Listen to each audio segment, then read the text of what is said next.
This is the Uprising Revival. Welcome to today's show.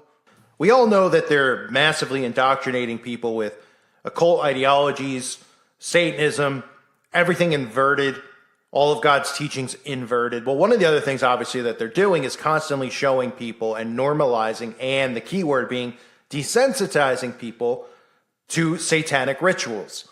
They put these things in these movies and these shows constantly to make it look cool, to glorify it, to make it accepted. So that when people start seeing this happening out in the open, they'll be like, oh yeah, just like in that show. They'll actually want to partake in it. And there's a show on Netflix yet again, another show.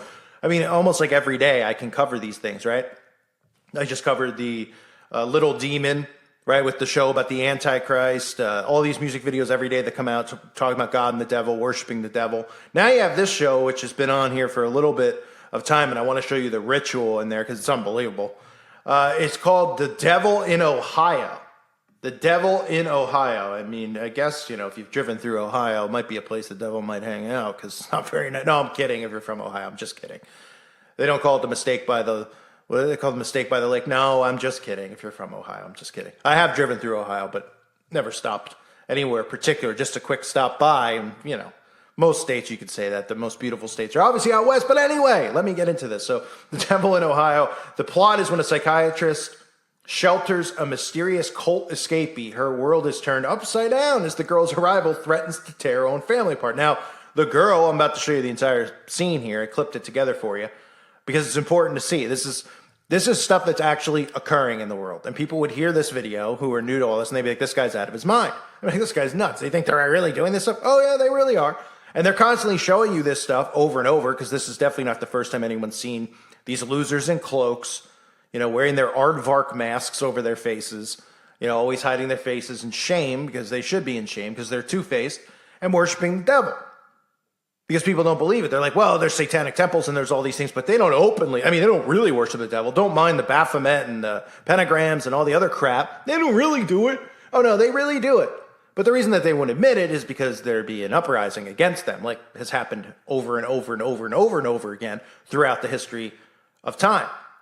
So the girl in the show is set to be the ritual blood sacrifice to Lucifer offered by her parents. What does that sound like? Oh, it sounds like Baal worship. Right? It goes back to the Old Testament. In Jeremiah chapter 19, verse 5, they have built also the high places of Baal to turn their sons with fire for burnt offerings unto Baal, which I commanded, nor spoke it, neither came it into my mind. And you're about to see in this ritual, before I show it to you, I want you to keep in mind some of the trigger words you'll hear.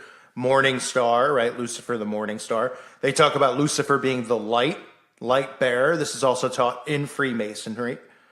And you'll see, of course, what appears to kind of be like a Baphomet type creature. Somebody dressed up, of course. And you'll see a lot of losers who are praising Lucifer and mocking God and mocking Yahweh, I should say. As the minister who's about to sacrifice his daughter says, Yahweh, jealous and afraid, threw Lucifer out of heaven because he was jealous and afraid. It's all blasphemy. It's all crap. But it's all an indoctrination to just put these types of things into people's minds that Lucifer's a victim. And that's what we see the media doing. Take a look at this ritual and this sacrifice in the show. Tonight, our people will be saved.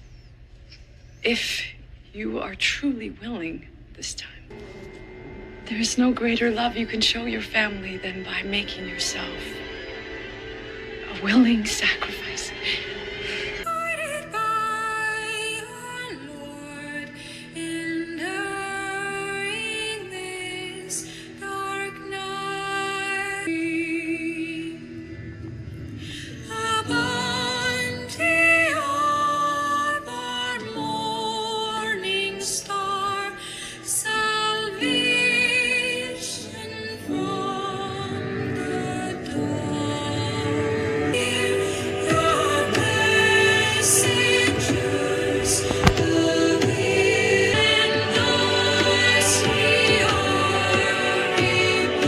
Yahweh, jealous and afraid, conspired with his host against the Shining One. They broke his wings and cast him down from heaven. But Lucifer drew power from pain I will rise to rule for 1,000 years with my loyal portion by my side. Lucifer demands suffering, then offering my own flesh and blood, my daughter.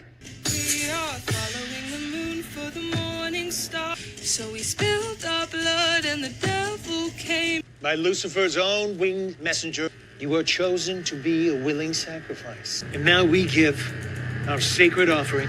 O blessed morning star, you sacrifice yourself willingly to be married by flame to the first prophet.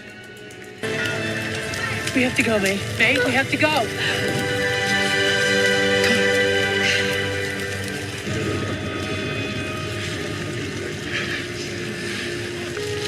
A sacrifice so willing, she took the place of her own flesh and blood. The dawning of a morning star. We are saved. Are saved. It shall not be broken. We are saved. It shall not be broken. So you hear all this stuff in the words, right? They call Lucifer the Lord, right? So some people would hear this and they'd be like, well, this sounds like something that's, Catholic or Christian. And well, they say God and they say Lord, but to them, Lucifer is God, Lord, to them, right? So people hear these Satanists like Beyonce, et cetera, talk about God all the time. They're like, oh, I want to thank God. They go to these award shows and people are like, what is this guy talking about? People are like me, and they're like, what is he talking about? Beyonce thanked God. They thanked the Lord. They said, oh, I want to thank God. I want to thank the Lord. Well, that's a perfect example is what you see here, is that they praise Satan. They chant to Satan. They call Satan God. They call Satan Lord. They call Satan the light and the light bearer, which again is taught in Freemasonry. It's right in their teachings. Lucifer Morningstar, Lucifer light bearer. Okay? And then what else do you see in there? Of course, the mockery of Yah, right? Yahweh, jealous and afraid. And there's reasons they do that. They plant seeds in people's minds about Lucifer being a victim. We're seeing a constant pattern being beaten into people's heads. Remember, mind control is a repetition and a pattern. It's a technique is used as repetition, right?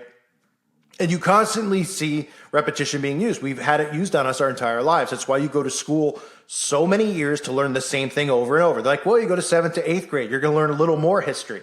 But really, you touch on the history you already learned, which isn't real, and they beat it into your head. That way, by the time you're 20 and your brain is done absorbing, right, all you know of is this fake history and these non-important things that'll get you nowhere in life. No traits, nothing that you could do, as far as farming or being self-sufficient. They teach you none of that stuff. They just want to beat a fake history into your head and beat evolution and those types of things and science into your head, right? And they do it over and over and over again. So that's why it's so hard for people to wake up at this point.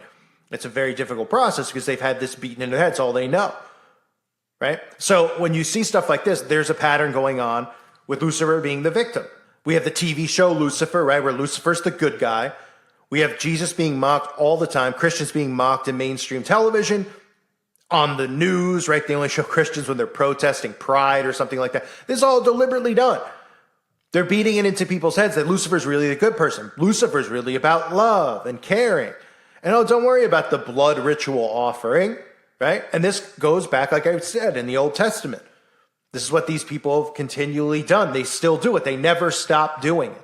They use shows like this to desensitize people from it and to also try to convince people that Lucifer's really the good guy. And that's why you see this over and over. That's why there's shows like Little Demon that come out. That's why every week or every month at least, there's new movies and shows about this stuff. New movies and shows about being demonically possessed, because these are all real things. They're desensitizing people, and making them more and more lenient towards Lucifer. And we live in a society now where people don't realize that they're breaking, God's commandments, that they're living under satanic doctrine. They think that all this stuff is good because they've taken tolerance and accepting wickedness as being love. That's what they've done. I'll do separate videos on that. I have one planned coming up that's going to be really in depth about love and tolerance. I've talked about it since day one. I remember when I started my channel, I started this channel and I talked about love, being part of the Antichrist agenda. And a lot of Christians unsubscribed and they were like, are you kidding me? God is love. God is mercy. It's like, it's the deception of love. That's part of the deception. They've taken the word love and they want you to accept everything. You know, a woman marries a lamp. A woman thinks that she's a frog with their pronouns and all this crap that we see going on. We're supposed to accept it and think, oh, well, we have to be loving and say it's okay, instead of saying, okay, you have a problem. We have to say it's okay for these people to indoctrinate our kids with the critical race theory and with the LGB. We have to say it's okay. And that's what you see a lot of Christian churches falling into. So anyway, back to this ritual, the things that are important to note. And again, it's something out of the ordinary. You don't see that and go, oh, I've never seen something like that before. We've always seen these losers dress up in their cloaks. I mean, they go to Bed Bath & Beyond, and they, and this is what the Satanists do. They like to wear cloaks. It's humiliating. It's embarrassing. I always say that there's two cloaks in this world. They wear those cloaks, and then when they're not wearing those cloaks, they wear suits, and they pretend to be, he's in a suit. He must be really successful and important. Yeah, part of a deception. But they see them in their cloaks and their masks. You see them chanting to Lucifer. Because again, these people are constantly in chants and in prayer to Lucifer. People are just like, oh, they just worship the devil. They listen to Metallica. No, they pray to Lucifer all the time. They spell cast against Christians all the time. These full moons, these certain dates that they do, these ritual offerings. They pray for the destruction of Christianity. And we're seeing right now a massive destruction of our society and the morals of our society. And the Satanists are the ones to blame for it, not Republicans, not liberals, Satanists. They're the ones responsible for it. So the daughter, again, is offered as a sacrifice. That goes back to Baal worship. And the words that they use, right? The light bearer, the Lord, mocking Yahweh, saying Yahweh was jealous and afraid. That's why Lucifer was cast out. And, the 1,000-year reign and all these things that we know to be true. They show you this stuff. But what do you think the side is that they're trying to show you? Well, they desensitize you, and then they make it seem like, oh, yeah, Lucifer was the victim. He was really the good guy. And they're not such bad people, the Satanists. Right? It's the Christians who are the bad people. They're judgmental. They don't want somebody to identify as a fire hydrant. They think that's wrong. Yeah, it's a little messed up, I'd say. A little bit. But, we let crazy rule the world, and that's why the world is completely insane and everything's falling apart. I want to remind everyone, check out the website at timeforjudgment.com. If you haven't checked it out, I highly recommend it. Definitely give it a shot for at least a month. You will like it. You will enjoy it. It's worth 10 cents a day. The information being shared over there is not stuff you're going to find on the news. If you want to find out what's really going on with the food shortages, the supply chain shortages, everything from anything that's going on from mainstream stuff as well with like Hollywood and the agendas that are being pushed, the trans, et cetera, et cetera. It's all there on the website. You can check it out. I want to thank everyone for being here. Hope you're doing well. God bless you and your families.